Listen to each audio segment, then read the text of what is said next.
Good morning બાળમિત્રો. આજે આપણે વિષય લેવાનો છે અંગ્રેજી પ્રાઇમર. તેની અંદર યુનિટ 6 વોટ ઇઝ ધીસ, આ શું છે. અહીંયા ચિત્ર આપેલા છે, પ્રશ્ન પૂછવાના છે અને જવાબ પણ સાથે સાથે આપણે આપીશું. વોટ ઇઝ ધીસ, આ શું છે. તો અહીંયા ધીસ ઇઝ એન એલિફન્ટ, આ હાથી છે. એ જ રીતે વોટ ઇઝ ધીસ, આ શું છે. તો અહીંયા ધીસ ઇઝ એ બર્ડ, આ પક્ષી છે. વોટ ઇઝ ધેટ, પેલું શું છે. તો અહીંયા આપણે એપલનું ચિત્ર આપેલું છે, તો ધેટ ઇઝ એન એપલ, પેલું સફરજન છે. તેના પછી વોટ ઇઝ ધેટ, પેલું શું છે. ધેટ ઇઝ એ મંકી, પેલો વાંદરો છે. જો તેના પછી અહીંયા આપેલું છે વસ્તુ, પક્ષી કે પ્રાણી વિશે જાણવા માટે વોટ એટલે શું વડે પ્રશ્ન પૂછાય છે. તેની સાથે ધીસ અથવા ધેટનો ઉપયોગ થાય છે. ધીસ અથવા ધેટની સાથે ટુ બી ક્રિયાપદનું વર્તમાન કાળનું એક વચનનું રૂપ ઇઝ આવે છે.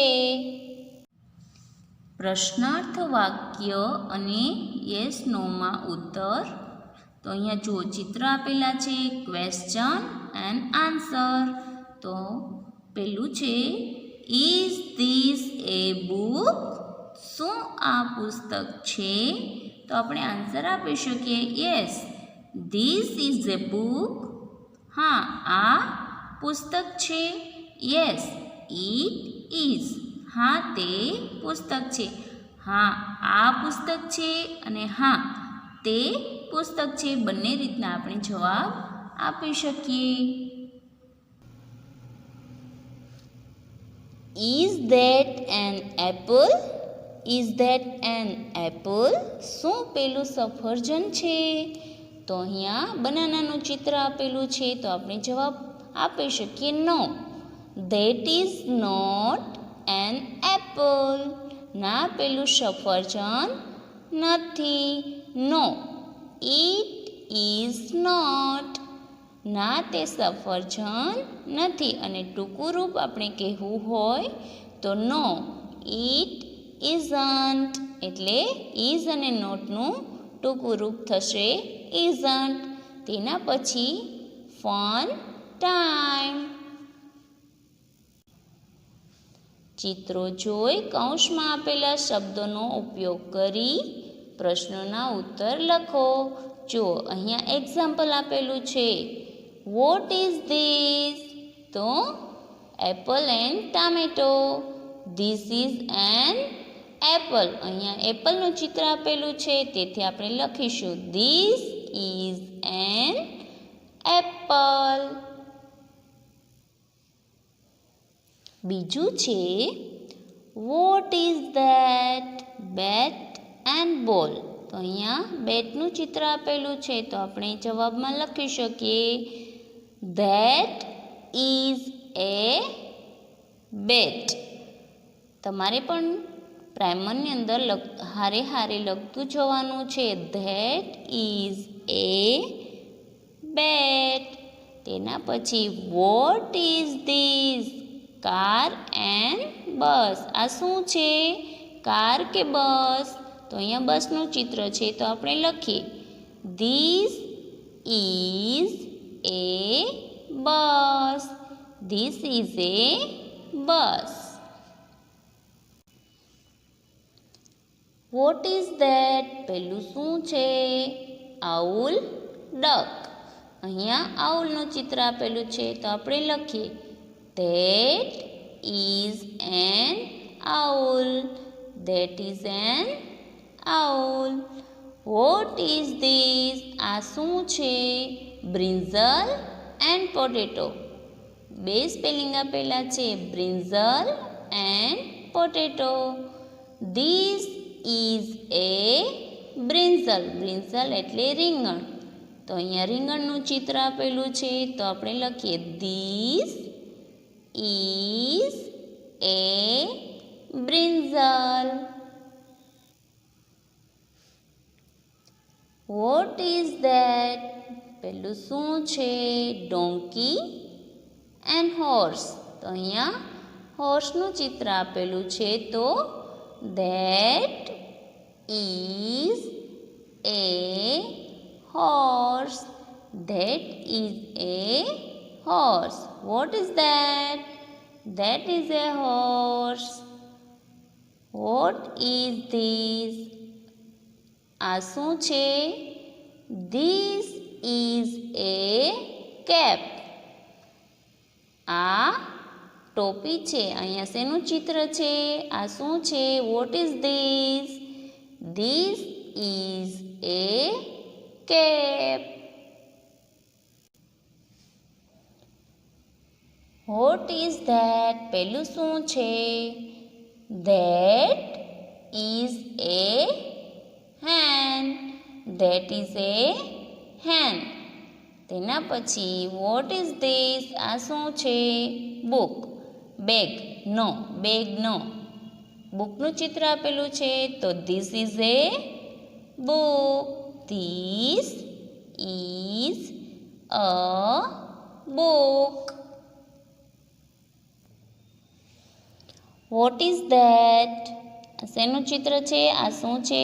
પેલું શું છે? What is that? પેલું શું છે?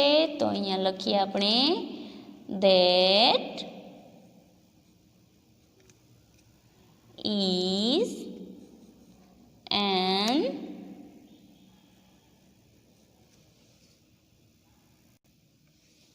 orange. O-R-A-N-G-E.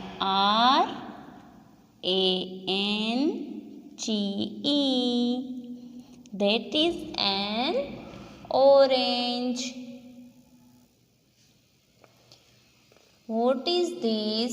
આ શું છે? Train and ship. તો અહીંયા ટ્રેનનું ચિત્ર આપેલું છે તો આપણે કહી શકીએ This is a train. T-R-A-I-N. This is a train. What is that? પેલું શું છે? That is an egg.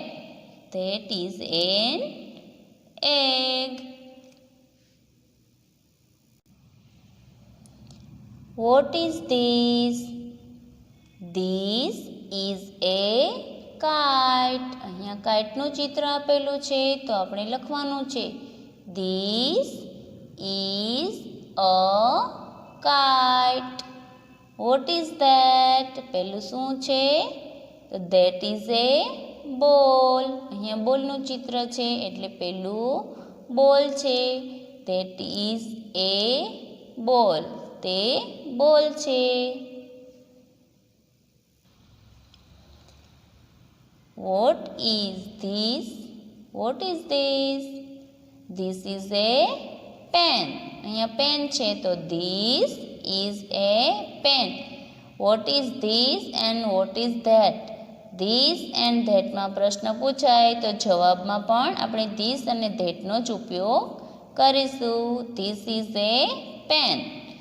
અહીંયા જુઓ what is that? પહેલું શું છે? અહીંયા that નો ઉપયોગ કરવામાં આવ્યો છે તો that is a tomato. That is a tomato. અહીંયા this નો ઉપયોગ કરવામાં આવ્યો છે. What is this? આ શું છે? Rat and rabbit. તો અહીંયા rabbit નું ચિત્ર છે. This is a rabbit. This is a rabbit. Primer 23 page number પ્રશ્નાર્થ વાક્ય બનાવી લખો. અહીંયા એક્ઝામ્પલ આપેલું છે જુઓ. That is a cat. તો જવાબ છે ઇઝ ધેટ એ કેટ? અહીંયા જવાબ આપેલો છે અને આપણે તેને પ્રશ્નાર્થ વાક્ય બનાવવાનું છે. That is A cat. It that A cat. એમાં પેલું છે ધીસ ઇઝ એ કપ. તો પ્રશ્નાર્થ વાક્ય બનાવીશું આપણે. Is this a cup? This is a cup. Is this a cup? ધીસમાં પ્રશ્ન પૂછેલો હોય તો ધીસમાં જવાબ આપેલો છે એટલે ધીસમાં જ આપણે પ્રશ્ન પૂછીશું, અને ધેટમાં આપેલો હશે તો ધેટમાં પ્રશ્ન પૂછીશું. તેના પછી જુઓ, this is an ant. Is this an ant? This is an ant. Is this an ant? This is a cub. Is this a cub? This is a cub. Is this a cub? એ જ રીતે અહીંયા સામેની side, that is a lion. Is that a lion? That is a lion. Is that a lion? જુઓ અહીંયા ધેટમાં જવાબ આપેલો છે તો આપણે પ્રશ્ન પણ ધેટમાં જ પૂછીશું. Is that a lion? That is a bat. Is that a બેટ?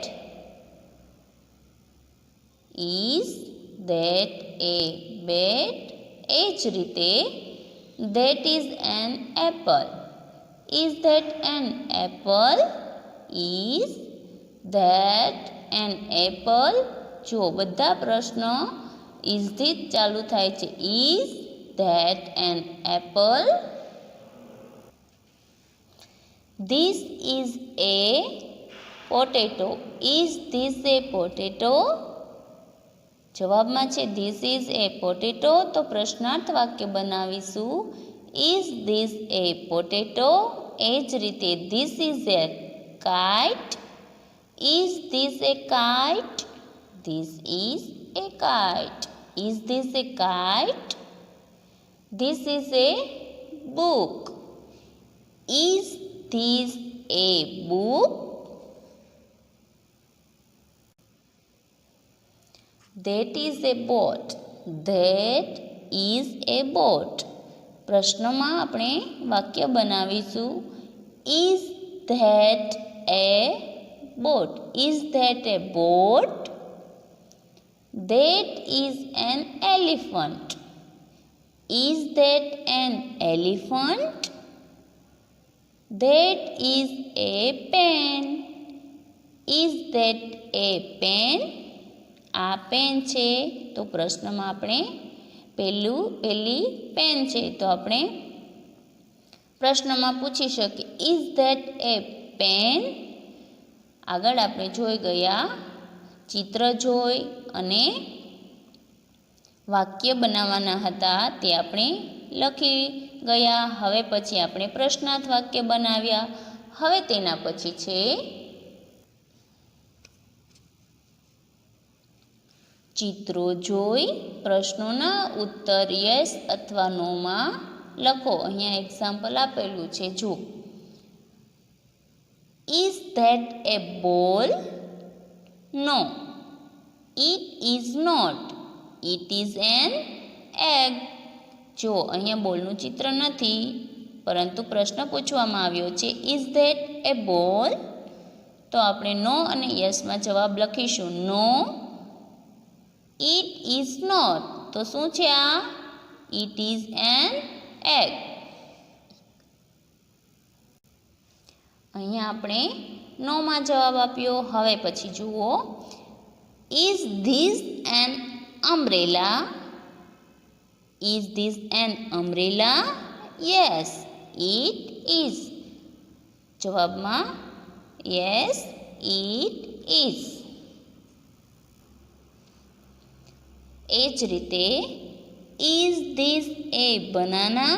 જો અહીંયા બનાના આપેલું છે નો, તો અહીંયા આપણે લખીશું નો, ઇટ ઇઝ નોટ.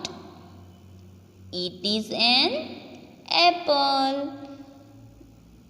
પ્રશ્ન પૂછવામાં આવ્યો છે ઇઝ ધીસ એ બનાના?